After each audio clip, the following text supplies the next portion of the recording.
Salam sejahtera. Anda bersama dengan saya, Zidani Farhana, wartawan cilik dari TVPSS SKPG Production Channel.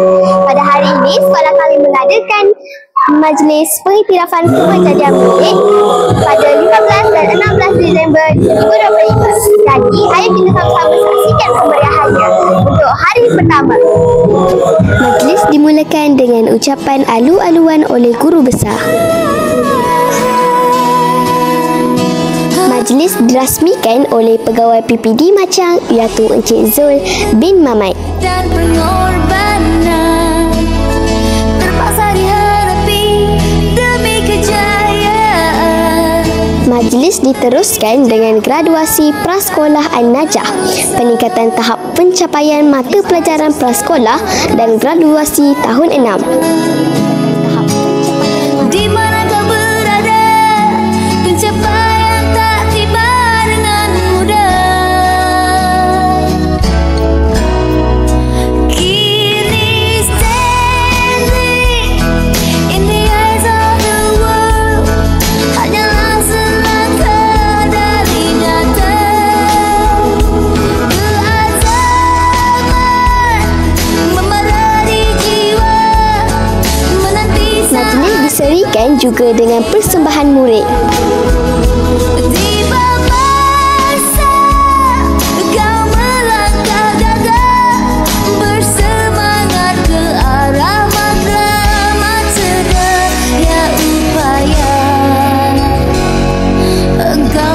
Majlis diteruskan dengan anugerah kemuncak iaitu Tokoh Nilam.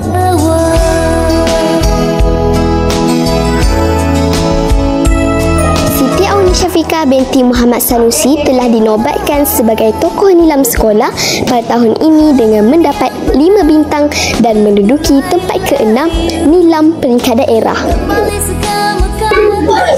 Pada hari ini berlangsung pula untuk hari kedua majlis pengiktirafan kejadian murid.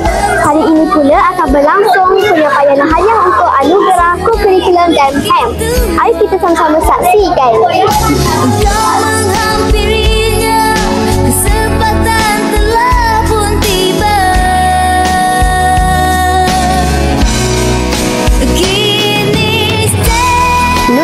Humaira dan Nur Syazwin Syazwina telah mendapat hadiah istimewa cabutan cabaran kehadiran penuh iaitu berupa sebuah basikal. Tahniah diucapkan.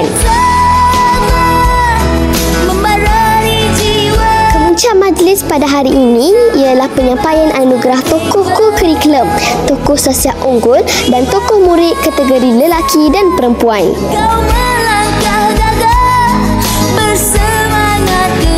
Muhammad Wai bin Rozi dan Fatimah Husna binti Mahadi telah dinobatkan sebagai tokoh murid lelaki dan perempuan. Pihak sekolah merakamkan ucapan sekalung tahniah kepada mereka.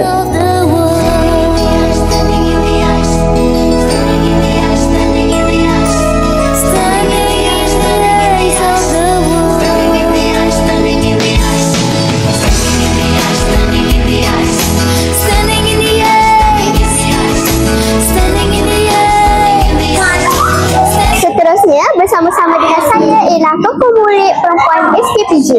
Assalamualaikum Husna. Waalaikumsalam. Apakah perasaan Husna hari ini? Perasaan saya gembira dapat memalukan mak ayah saya dan gembira dapat anugerah tokoh murid perempuan.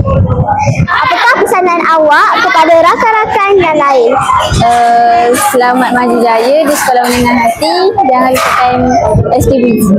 Terima kasih Husna. Sama-sama.